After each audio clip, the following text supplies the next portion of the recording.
여호수아, 지금까지의 이야기를 한번 기억해 볼까요? 하나님은 아브라함을 택하셔서 그의 가족이 이스라엘 민족이 되게 하십니다. 이들은 후에 이집트의 노예가 되는데 하나님은 모세를 통해 그들을 이집트에서 구하셨죠. 그리고 그들과 시내산에서 언약 관계를 맺은 후 광야로 인도하시는데요. 이스라엘이 약속의 땅 앞에 진을 쳤을 때 모세는 그들에게 하나님의 명령에 순종하길 요구합니다. 열방에 하나님이 어떤 분이신지 보이도록 말이죠. 이 책은 모세가 죽고 이스라엘이 약속의 땅에 들어갈 준비가 된 시점에서 시작합니다. 이야기는 크게 네 부분으로 구성됩니다. 먼저 여호수아가 이스라엘을 약속의 땅으로 인도합니다. 그러나 그곳에서 적이에 찬 가나안 족속들을 만나 전투를 벌이게 됩니다. 승리를 거둔 후 여호수아는 약속의 땅을 12지파에게 분배해주고 백성들에게 주는 마지막 설교로 이 책은 끝을 맺습니다. 그럼 어떻게 진행되는지 자세히 살펴보죠. 시작 부분에서 모세가 죽고 여호수아가 이스라엘의 새 지도자로 임명됩니다. 저자는 의도적으로 여호수아를 새로운 모세로 묘사하는데요. 모세가 그랬듯 그도 백성들에게 토라, 즉 하나님께 받은 시내산의 언약에 순종하길 요구합니다.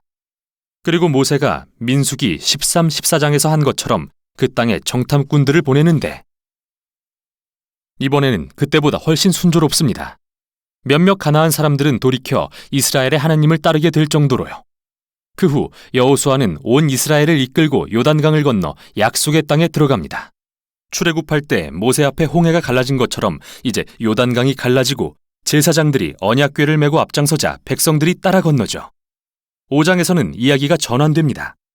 이스라엘은 뒤를 돌아보며 자기 뿌리가 하나님의 언약 백성임을 기억하여 새 세대에게 할례를 행하고 가나안에서 첫 유월절을 기념합니다. 그리고 그들은 이제 앞으로 나아갈 준비가 되었죠. 여호수아는 한 신비스런 전사와 특이한 만남을 갖습니다. 사실 그는 천사이고 여호와의 군대 대장이죠. 여호수아가 너는 우리 편이냐 우리 원수 편이냐 라고 묻자 그의 대답은 어느 편도 아니다. 정말 중요한 건 과연 여호수아가 하나님 편에 서 있냐는 겁니다. 결국 이 싸움은 이스라엘 대 가나안 족속의 대결이 아니라 바로 하나님의 전쟁이라는 거죠. 이스라엘의 역할은 그분의 계획이 성취되는 것을 보거나 가끔 지원군이 되는 거고요. 다음 부분이 그겁니다. 이스라엘이 주변 가나안 족속과 겪는 온갖 전투를 볼 수 있는데 앞부분에서는 두 개의 전투가 자세히 소개되고 뒷부분에서는 수년간에 걸친 전투들을 요약한 짧은 이야기들이 이어집니다. 처음의 두 전투는 여리고와 아이성을 상대한 것인데요. 이 두 전투는 하나님의 신실하심과 이스라엘의 불순종을 대조적으로 묘사합니다. 여리고성 전투에서 이스라엘은 완전히 수동적인 자세를 취하는데, 즉 하나님의 임재를 상징하는 언약궤를 따라 소리에 맞춰 6일 동안 성 주위를 돕니다. 마치 라합이 하나님께 의지하여 돌아섰듯이 여리고 사람들도 기회가 있었지만 그들은 그러지 않았습니다. 7일째 되는 날 제사장들이 나팔을 불자 성벽이 무너져 내리고 이스라엘은 승리를 거둡니다. 이 이야기의 핵심은 하나님은 그의 백성을 구하시는 분이며 이스라엘은 오직 신뢰하며 기다리면 된다는 겁니다.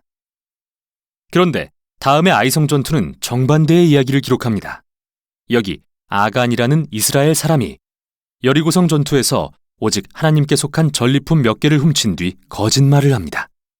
하나님이 이스라엘에게 하신 모든 일을 생각할 때 참 한심한 행동이죠. 그래서 이스라엘은 아이성 전투에서 참패를 당하고 마는데요. 하나님께 겸손히 회개하고 아간의 죄를 철저히 다루고 나서야 비로소 승리하게 되죠. 사실 이 두 이야기는 중요한 핵심을 알려주기 위해 함께 맨 앞에 배치되었습니다.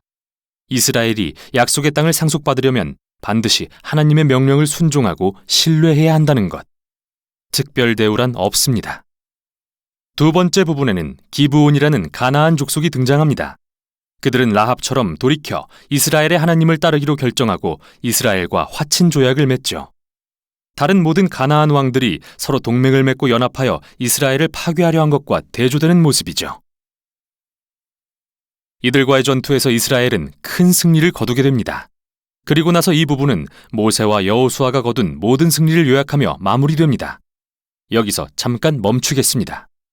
지금까지 나온 전쟁과 폭력의 이야기들이 거슬릴 수도 있을 것 같아서요. 만일 예수를 따르는 분이라면 예수님은 원수를 사랑하라고 하시지 않았나 라는 의문이 들 텐데요. 왜 하나님은 전쟁을 선포하시는 걸까요? 첫째, 왜 가나안 족속일까요? 이에 대한 주요 이유들은 성경의 앞부분에 나와 있습니다. 가나안 족속의 문화는 도덕적으로 극도로 타락했는데 특히 성적으로 그랬죠. 레위기 18장을 확인해 보세요. 또 자녀를 제물로 바치는 관습도 널리 퍼져 있었는데 이 내용은 신명기 12장에 나옵니다. 하나님은 이스라엘이 이런 관습의 영향을 받는 걸 원치 않으셔서 가나안 족속을 떠나게 하신 겁니다. 여기서 두 번째 의문이 듭니다. 하나님은 정말 가나안 족속을 집단 학살하라고 명령하신 걸까요? 언뜻 보기에는 이 이야기들에 나오는 표현을 보면 이스라엘이 그들을 완전히 진멸하고 호흡이 있는 것은 하나도 남기지 않은 것처럼 보입니다. 그러나 다시 살펴보면 이 구절들이 문자 그대로가 아니라 일종의 과장법이라는 걸 알게 됩니다. 가나안 족속에 대한 원래의 명령을 신명기 7장에서 보겠습니다. 이스라엘에게 먼저는 가나안 족속을 쫓아내고 다음으로 진멸하라고 하십니다.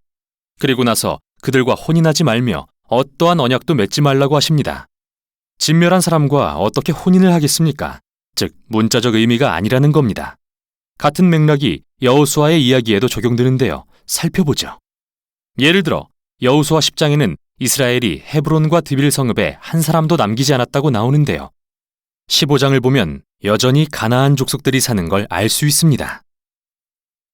그러니까 여호수아는 다른 고대 전투에 대한 기록처럼 서사적인 문체로 문자 그대로가 아닌 과장법을 사용한 거죠. 집단 학살이라는 단어도 여기에 적합하지 않은 이유는 하나님께 돌이킨 가나안 족속들이 있기 때문입니다. 라합이나 기브온 족속처럼요. 하나님은 그분께 돌아오는 자를 받아주십니다. 마지막으로 이 이야기들은 이스라엘 역사의 매우 특정한 순간을 기록하고 있다는 점입니다. 이 전투들은 가나안 땅의 소수의 족속에게 국한된 것이었고 다른 민족들에 대해서 하나님은 이스라엘에게 화평하라고 명하셨죠. 신명기 20장을 확인해 보세요.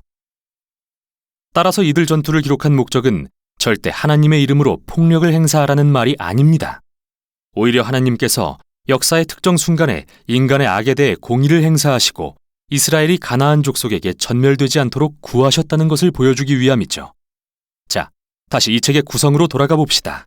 수년간의 전투 후 나이가 든 여호수아는 가나안 땅을 이스라엘의 12지파에게 분배하기 시작하는데요.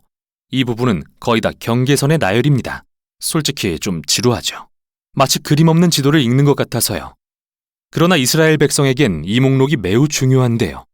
하나님이 오래전에 아브라함에게 약속하신 내가 너의 자손에게 이 땅을 주겠다고 약속하신 말씀의 성취이기 때문이죠.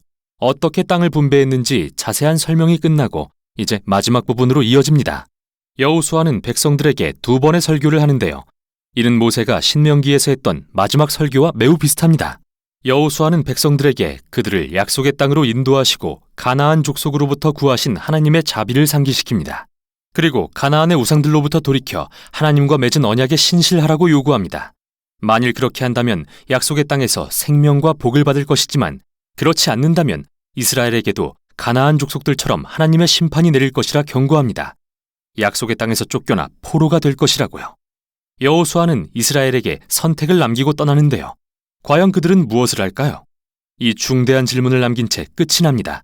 여기까지 여호수아였습니다.